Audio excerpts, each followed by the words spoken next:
ఇప్పుడు వీడియోలో చూస్తున్నారు కదా రాగి అంబలి. అయితే మామూలుగా రాగి అంబలి అందరూ ఎట్లా చేసుకుంటారో నాకు తెలియదు, కానీ మా అవ్వ వాళ్ళు అయితే ఇట్లా శనగలు వేసి చేస్తుండే. మా అమ్మ వాళ్ళు కూడా సేమ్ అట్లనే చేస్తున్నారు. నాకు అది అలవాటు అయిపోయింది. నెక్స్ట్ జనరేషన్లో పిల్లలకు కూడా నేను ఇట్లాంటిది ఇస్తే హెల్దీ కదా, అంటే ఇక్కడ రాగి పిండిలో కాల్షియం ఉంటుంది, శనగల్లో ప్రోటీన్ ఉంటుంది, పెరుగుని క్రీమీగా చేసుకొని వేసుకుంటాము. అది గుడ్ బ్యాక్టీరియాని ఇస్తుంది. ఇప్పుడు అందరూ కూడా ప్రోబయోటిక్ ట్యాబ్లెట్స్ వేసుకుంటున్నారు పెరుగు కోసం. మనకి టేస్ట్ కూడా ఉంటుంది ఇట్లా పెరుగు వేసుకోవడం వల్ల. ఈ 3 కాంబినేషన్లో మనము ఇట్లా రాగి జావా తాగితే ఇది సూపర్ ఫుడ్ అయిపోతుంది. ఇది తయారు చేసుకునే విధానం ఒకసారి చూపిస్తాను. ఇక్కడ రాగి పిండిని ఒక 3 స్పూన్స్ వరకు వేసుకుంటే ఇద్దరికి సరిపోతుంది. అంటే మీరు తాగే క్వాంటిటీని బట్టి మీరు ఎక్కువ తాగితే ఎక్కువ వేసుకోవచ్చు. మేమైతే ఇంత ఇప్పుడు కప్పులో చూపిస్తున్నాం కదా, అక్కడ పక్కన అంత కప్పు తాగుతాం రోజు. అయితే ఇక్కడ 2.5 నుంచి 3 స్పూన్స్ వరకు రాగి పిండి వేసుకొని నీళ్లు వేసి కలిపి ఒక 1 అవర్ అన్న టైం ఉంటే 2 అవర్స్ కూడా పక్కకు పెట్టుకోవచ్చు.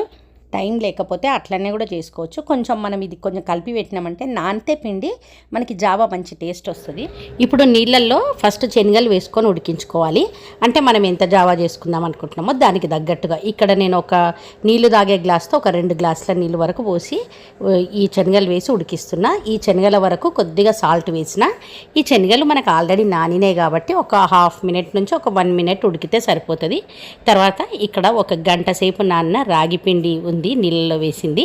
ఇప్పుడు ఇదంతా కూడా ఒకసారి కలిపేసి ఇప్పుడు ఆ శనగలు ఉడికినాయి కదా దాంట్లో పోసుకోవడమే. చాలా ఈజీ ఉంటుంది, ఏం లేదు. శనగల్ని మాత్రం నానబెట్టి పెట్టుకోండి. ఒక 1 వీక్ వరకు కూడా అవుతాయి అన్నమాట మనం ఫ్రిడ్జ్లో పెట్టుకుంటే. నేను అట్లా నానబెట్టి ఫ్రిడ్జ్లో పెట్టేస్తా. ఈ పిండి వేసిన తర్వాత మళ్ళీ ఒక 2 నిమిషాలు ఉడికించుకోవాలి. శనగలకి ఆల్రెడీ సాల్ట్ వేసుకున్నాం కదా, చూసుకొని మళ్ళీ కొంచెం సాల్ట్ వేస్తున్నా. ఈ సమ్మర్లో అయితే మేము ఈ 2 నెలలు కూడా చాయ్ తాగడం చాలా తక్కువ. ఎప్పుడో ఒకసారి సండే అట్లా తాగుతాము. మొత్తం ఇదే రాగి అంబలి తాగుతాము. దీన్ని రాగి అంబలిని మా దగ్గర తైద అంబలి అని కూడా అంటారు. ఈ వీడియో చూసే వాళ్ళల్లో మీకు ఎవరికైనా తెలుసా మాకు చెప్పండి. ఇప్పుడు ఇది మంచిగా అంబలి ఉడికింది, స్టవ్ ఆఫ్ చేస్తున్నా. దీనిపైన మూత పెట్టి ఒక 1 మినిట్ అట్లా పక్కకు పెట్టేద్దాము. మంచిగా ఉమ్మగిలుతుంది అనమాట. ఈలోపు మనము దీనికి వేసుకోవడానికి పెరుగుని మంచిగా అంటే మజ్జిగ చేసే దాంతో బ్యాటర్తో కొంచెం క్రీమీగా చేసుకుందాము. అట్లా క్రీమీగా చేసి పెట్టుకుంటే మనము ఇంకా పైనుంచి వేసుకొని ఒక 2 స్పూన్స్ అట్లా మనం తీసుకునే అంటే క్వాంటిటీని బట్టి చూసుకొని వేసుకోండి.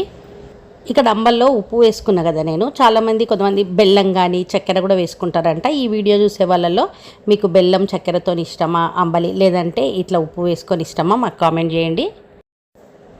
మన ఛానల్లో సమ్మర్ స్పెషల్ రెసిపీస్, సమ్మర్ వడియాలు, పచ్చళ్ళు అన్నీ కూడా ఉన్నాయి. ఒకసారి చెక్ చేయండి.